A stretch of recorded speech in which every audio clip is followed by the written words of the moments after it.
دا به خدای ته پیش کوو، دا محبت به الله ته مخکې کوو. دا ویښته مبارک د حضور مبارک د لاسو مبارکه او د لاندې راله چې موږ الله ته وایو چې خدای زموږ هېڅ عمل نشته، خو ستا د محبوب زلفو له یو ځل شیخه بعد ته تلي وو.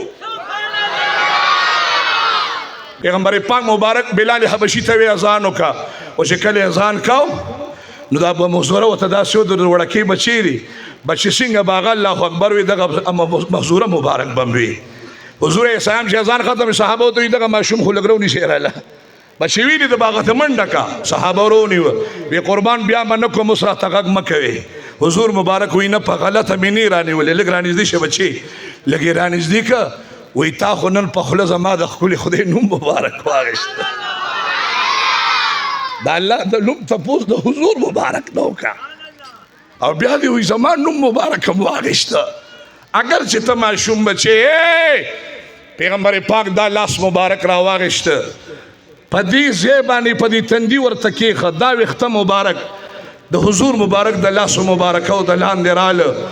ابو محذوره هغه وایي چې کله حضور زما مبارک په تندي لاس کېښه، تمام بدن یې راله چارج کا، او چې کله مې بدن چارج شو وی په دغه دوران کې سرور کونین ته ویم چې لاس با خوا کېنه. وی ولې؟ وی چې قربان ستا په دې ښکلي مخ باندې او زلفو باندې ایمان راوړم چې ته د الله محبوب یې.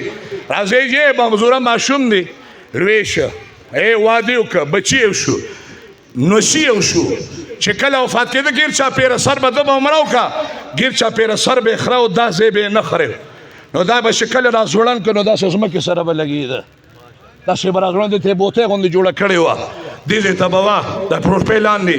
چا ورته وي دا لرې که که نه، وي تا ته پته ده، وی په دې سبا د مدینې د جانان لاسونه مبارکه لګېدلي دي.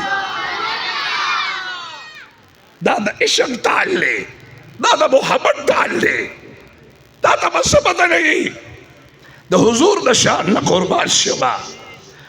ابو محذوره چې کله وفات کېده زنکدن یو، بچو ته وایي بچو غسل چرا کې ماشوم دی، بوډا شه، بچي یو شو، وی چې کله مې له حد کېږدې وی دا ویښته راته په دې مخ کې دی، وی ولې؟ وی دې ویښتو سره زما د مدینې د جانان لاسونه مبارکه لګېدلي، ما سره نور څه نشته، زه به ورته دا ویښته مخکې کړم چې دې ویښتو سره زما د مدینې د جانان لاسونه لګېدلي دي.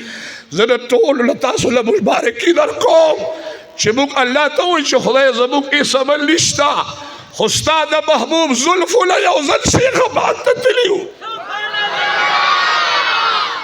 دا به خدای ته پیش کوو، دا محبت به الله ته مخکې کوو. الله دې زموږ او ستاسو د ټولو عاشقانو نه دا محبت، دا مینه، دا جذبه الله قبول او منظوره کړي.